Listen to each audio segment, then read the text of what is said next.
സലീം കുമാറിന് വിട ചൊല്ലി സിനിമാ ലോകം. തൻ്റേതായ നിലപാട് തറയിൽ ഉറച്ചു നിന്ന, തൻ്റേതായ രാഷ്ട്രീയത്തിൽ ഉറച്ചു നിന്ന വ്യക്തിത്വമാണ് സലീം കുമാർ. പറയാനുള്ളത് ആരുടെയും മുഖത്ത് നോക്കി പറയുന്ന വ്യക്തിത്വം. ഒരുപാട് പ്രതിസന്ധികൾ തരണം ചെയ്ത് സിനിമയിലെത്തിയ നടനാണ്, കലാകാരനാണ് സലീം കുമാർ. സലീം കുമാർ ആദ്യകാലത്ത് അവസരങ്ങൾ തേടി ഒരുപാട് പേരുടെ അടുത്ത് പോയിട്ടുണ്ട്. സിബി മലയിൽ, പ്രശസ്ത സംവിധായകനായ സിബി മലയിൽ ടൈമിംഗ് പോരാ എന്ന് പറഞ്ഞ് സലീം കുമാറിനെ ഒഴിവാക്കിയിട്ടുണ്ട്. അങ്ങനെയൊക്കെ തിരിച്ചടികൾ സലീം കുമാറിന് ഉണ്ടായിട്ടുണ്ട്. എങ്കിലും അതിനെയൊക്കെ അതിജീവിച്ച് ഹാസ്യത്തിന് പുതിയ ഒരു മേൽവിലാസം നൽകി അദ്ദേഹം മലയാള സാഹിത്യത്തിൽ ബിരുദാനന്തര ബിരുദം നേടിയ നടനാണ്. അതുകൊണ്ട് തന്നെ മലയാള ഭാഷ അതിമനോഹരമായി കൈകാര്യം ചെയ്യാനും അദ്ദേഹത്തിന് അറിയാം. അതൊക്കെ അദ്ദേഹത്തിൻ്റെ പ്രത്യേകതകളാണ്. അദ്ദേഹത്തിൻ്റെ സിനിമയിലെ രംഗങ്ങൾ ട്രോളുകളായി ആഘോഷിക്കപ്പെട്ടിട്ടുണ്ട്. എനിക്ക് തോന്നുന്നു മലയാളത്തിൽ അദ്ദേഹത്തിൻ്റെ സിനിമയിലെ രംഗങ്ങളാണ് ഏറ്റവും കൂടുതൽ ട്രോളുകളായി വന്നത്. അത് ആരും ശ്രദ്ധിക്കപ്പെടാത്ത ഒരു ചരിത്രമാണ്. സലീം കുമാറിന് ലിവർ സിറോസിസ് ആയിരുന്നു, എല്ലാവർക്കും അറിയാം. അതിൽ നിന്ന് മുക്തി നേടാൻ അദ്ദേഹം പലവിധ മാർഗങ്ങൾ നോക്കി. ലിവർ ട്രാൻസ്പ്ലാന്റേഷൻ അനിവാര്യമായപ്പോൾ ചില നാട്ടു ചികിത്സകൾ അദ്ദേഹം നോക്കി. അത് അദ്ദേഹത്തിൻ്റെ ആരോഗ്യസ്ഥിതിയെ വഷളാക്കി മാറ്റുകയായിരുന്നു ചെയ്തത് യഥാർത്ഥത്തിൽ. എന്തായാലും അദ്ദേഹം വിട പറഞ്ഞു.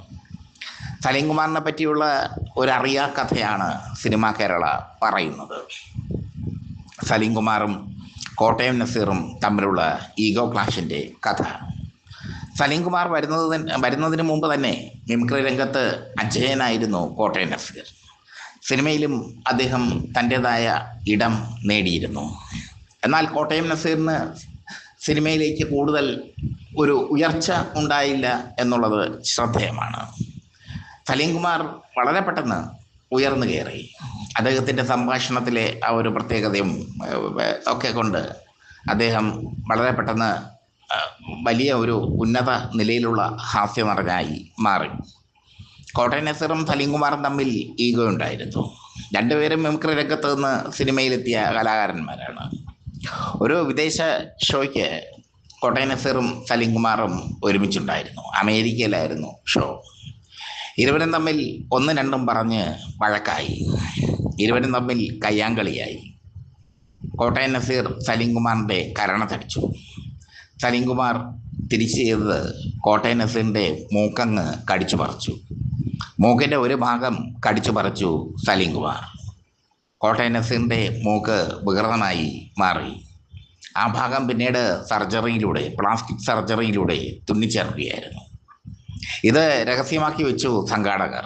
എന്നാൽ പിന്നീട് വെള്ളി നക്ഷത്രം സിനിമാ വാരികയിൽ, അക്കാലത്ത് വെള്ളി നക്ഷത്രം എന്നൊരു സിനിമാ വാരിക ഉണ്ടായിരുന്നത് പ്രേക്ഷകർക്ക് അറിയാമെന്ന് തോന്നുന്നു. കോട്ടയം നസീർ തന്നെ പറഞ്ഞു സലീം കുമാറിനെതിരെ. സലീം കുമാർ തൻ്റെ മൂക്ക് കടിച്ചു പറിച്ചു. തനിക്ക്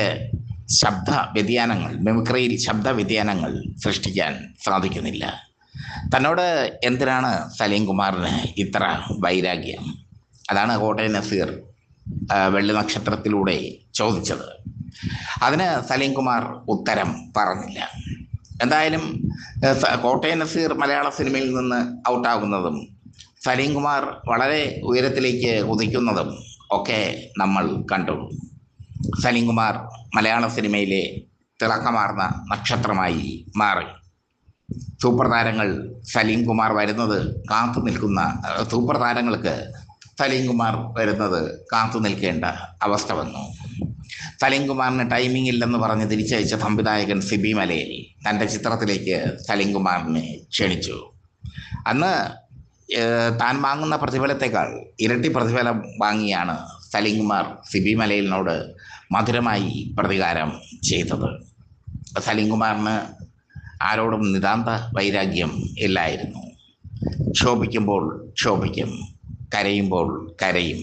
അതൊക്കെയായിരുന്നു സലീം കുമാർ എന്ന പച്ചയായ മനുഷ്യൻ. പച്ചയായ ആ മനുഷ്യൻ കർഷകനും കൂടിയായിരുന്നു. പൊക്കാളി നെൽകൃഷി അദ്ദേഹം നല്ല വിജയകരമായി നടത്തിയിരുന്നു. സലീംകുമാർ വിടവാങ്ങുമ്പോൾ കോട്ടയം നസീർ എന്തു പറയും എന്ന് കേൾക്കാൻ സിനിമാ കേരളയ്ക്ക് വലിയൊരു താല്പര്യമുണ്ടായിരുന്നു. പക്ഷേ കോട്ടയം നസീർ പ്രതികരിച്ചില്ല.